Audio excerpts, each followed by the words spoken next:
샬롬, 지난밤 평안하셨습니까? 오늘은 2025년 12월 6일 토요일입니다. 여러분들은 비와 눈 중에서 어느 것을 더 좋아하십니까? 아이들에게 물어보면 아이들은 당연히 눈을 더 좋아한다고 말할 겁니다.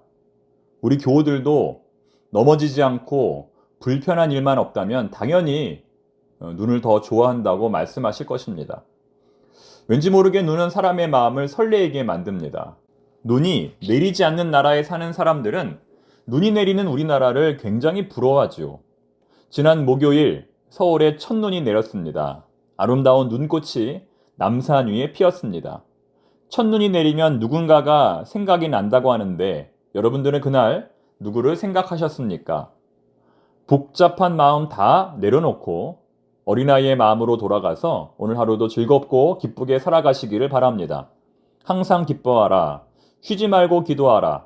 범사에 감사하라. 이것이 바로 우리 성도들의 사명입니다. 이 시간 주신 하나님의 말씀은 여호수아 14장 1절부터 15절까지입니다. 저는 불과 얼마 전에 이 본문으로 주일 설교를 했습니다. 설교의 제목은 맡은 자에게 구할 것은 충성이다 라는 제목이었습니다. 주일 설교 말씀은 평소의 설교들보다 훨씬 더 심혈을 기울여 전하기 때문에 그날의 말씀을 잠깐 복습해 보겠습니다. 이 사람은 누구일까요? 이름의 뜻은 개입니다. 그만큼 충성스러운 사람이라는 것입니다. 원래는 이방인 출신이었지만 지금은 유다 지파의 대표자입니다. 가나안 땅을 정탐했던 12 정탐꾼 중에 한 사람이었습니다. 그때는 40세였고 지금은 85세입니다. 여호수아와 더불어 유일하게 가나안 땅에 들어간 출애굽 1세대입니다. 그는 자신의 딸 악사를 조카 온니엘에게 시집을 보냈습니다. 이 사람 누구입니까? 바로 갈렙입니다. 지난 10월 마지막 주일 새 생명 잔치 때 교회를 방문하신 분들 중에 정갈렙이라는 분이 있었습니다. 스스로 우리 청파동 교회를 찾아오셨는데요. 토요일마다 나누어 드렸던 전도지를 보고 우리 교회를 방문하셨다고 합니다. 그날 식사도 하시고 선물도 받아 가셨습니다. 매주 토요일마다 남녀 선교회에서 했던 노방 전도가 결코 무의미한 일이 아니었음을 말해주는 겁니다. 금요일에도 소망부를 중심으로 노방 전도를 했습니다. 때를 얻든지 못 얻든지 항상 우리가 전도해야 한다는 것입니다. 특히 어린 자녀들과 함께 전도할 때에는 지나가던 분들의 얼굴에도 미소가 생겼습니다. 그분들의 마음의 문이 활짝 열렸습니다. 앞으로 우리가 어떻게 전도를 해야 할지 그 방향성을 알려주는 것입니다. 그날 오셨던 정갈렙님, 그 후로는 우리 교회에 나오시지는 않지만 그 이름이 뭔가 범상치 않습니다. 정갈렙, 목사님이나 장로님, 권사님의 자녀일 수도 있겠다는 생각이 듭니다. 우리가 그분의 삶을 위하여 중보 기도해야겠습니다. 다음에도 꼭 우리 교회에 나오셨으면 좋겠습니다. 오늘의 주인공 갈렙, 지금 이 산지를 내게 주소서라는 그의 고백은 혼자서만 좋은 땅을 차지하겠다는 어느 욕심 많은 할아버지의 고백이 아닙니다. 이 고백은 다른 사람보다 더 많은 수고를 하면서도 보상은 적게 받겠다는 믿음의 선포입니다. 화장실 청소로 비유하면 가장 냄새나고 더러운 곳은 내가 청소하겠다는 헌심의 다짐이라는 겁니다. 가장 더러운 변기, 가장 냄새나는 오물 청소는 내가 하겠다는 다짐이라는 겁니다. 내가 하기 싫은 일은 다른 사람도 하기 싫어합니다. 그런 일은 어디에나 있습니다.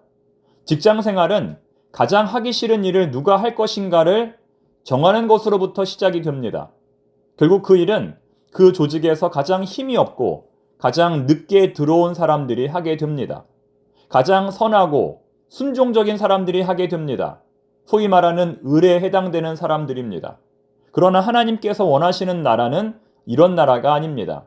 하나님께서 원하시는 나라는 그 조직에서 가장 힘이 세고 지위가 높고 목소리가 큰 사람들이 가장 힘든 일을 하는 나라입니다. 그것도 억지로가 아니라 자발적으로 하는 나라입니다. 갈렙은 이스라엘 백성들 중에서 가장 나이가 많고 가장 직분이 높고 가장 목소리가 큰 사람이었습니다. 여호수아와 더불어 가장 강력한 권력을 지닌 사람이었습니다. 그러나 갈렙은 이 모든 권리를 포기하고 가장 낮은 자리에 임했던 것입니다. 우리 예수님의 모습과 유사했던 것이죠. 그렇게 볼 때 갈렙의 모습은 장차 오실 우리 예수님의 모습을 예표하는 것입니다.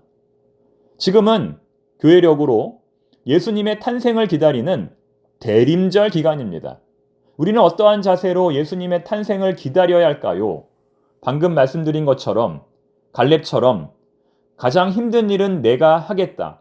다른 사람들보다 더 많은 수고를 하면서도 가장 적은 보상을 받겠다는 태도로 예수님의 탄생을 기다려야 합니다. 삶의 모든 터전에서 이러한 태도를 가져야 합니다. 그럴 때 그리스도인으로서 진정 세상의 빛과 소금으로 거듭나는 것입니다. 믿음이란 무엇일까요? 다른 사람보다 더 많은 수고를 하면서도 대가는 취하지 않는 것입니다. 그렇기 때문에 그리스도인으로 살아가는 것이 어려운 것입니다. 불편한 것입니다.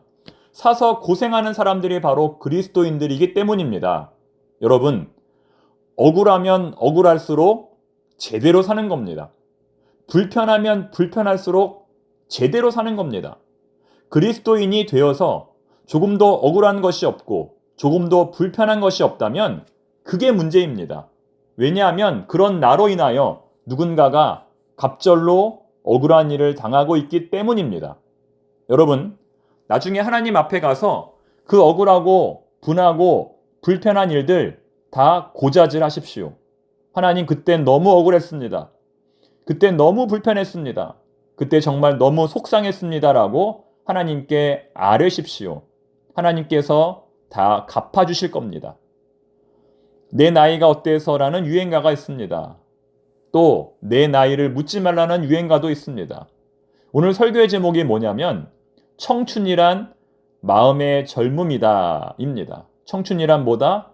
마음의 젊음이다. 지금 여러분의 마음은 청춘입니까? 아니면 노인입니까? 아무리 억울하고 분해도 나에게 사명이 있다는 것은 너무나 귀하고 멋진 일입니다. 영화의 주인공 치고 억울하지 않은 사람이 없고 분하지 않은 사람이 없습니다. 그러나 모든 영화의 주인공들은 그것 때문에 삶을 포기하지 않습니다. 오히려 그것이 동력이 되어 더욱 열심히 살아갑니다. 어떻게 갈렙은 항상 마음의 청춘으로 살 수 있었을까요? 어떻게 갈렙은 45년이라는 긴 시간을 믿음으로 인내할 수 있었을까요? 사명이 있었기 때문입니다. 그의 마음속에 들어있었던 사명이 그를 늙지 않게 만들었던 것입니다. 다시 말해 사명이 있는 사람이 청춘이라는 겁니다. 오늘 아침 눈을 떴을 때 해야 할 일이 있는 사람이 바로 청춘이라는 겁니다. 오라는 사람은 없어도 만나고 싶은 사람이 있고 오라고 하는 장소는 없어도 가고 싶은 장소가 있다면 그 사람이 바로 청춘입니다. 오늘 본문을 깊이 묵상해 보면 갈렙은 40세 때보다 85세가 된 지금 더욱 그 삶의 열정이 불타오르고 있습니다. 이처럼 사명이 있는 사람은 결코 늙을 수 없습니다. 여러분, 고난이 사명입니다. 하기 싫은 일이 사명입니다. 그러나 그것이 우리를 살립니다. 고난이 복이다.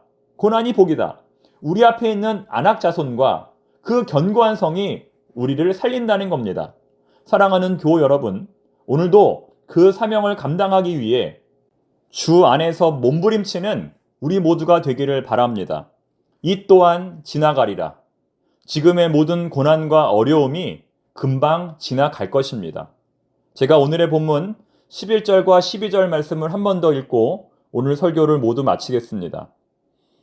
모세가 나를 보내던 날과 같이 오늘도 내가 여전히 강건하니 내 힘이 그때나 지금이나 같아서 싸움에나 출입에 감당할 수 있으니 그날에 여호와께서 말씀하신 이 산지를 지금 내게 주소서. 당신도 그날에 들으셨거니와 그곳에는 안악 사람이 있고 그 성읍들은 크고 견고할지라도 여호와께서 나와 함께 하시면 내가 여호와께서 말씀하신 대로 그들을 쫓아내리이다 하니. 아멘. 기도하겠습니다. 하나님 아버지, 고난이 축복인 줄로 믿습니다. 우리 앞에 있는 안악자손과 견고한 성이 오히려 우리를 살리는 사명인 줄로 믿습니다. 오늘도 이 사명 감당하기 위하여 몸부림치는 저희들을 격려하여 주시옵소서. 혹독한 날씨가 계속되고 있습니다. 힘든 시간을 보내고 있습니다. 이 또한 지나가리라. 오늘도 다시 오실 예수님을 바라보며 견뎌내게 하옵소서. 예수님의 이름으로 기도드립니다. 아멘.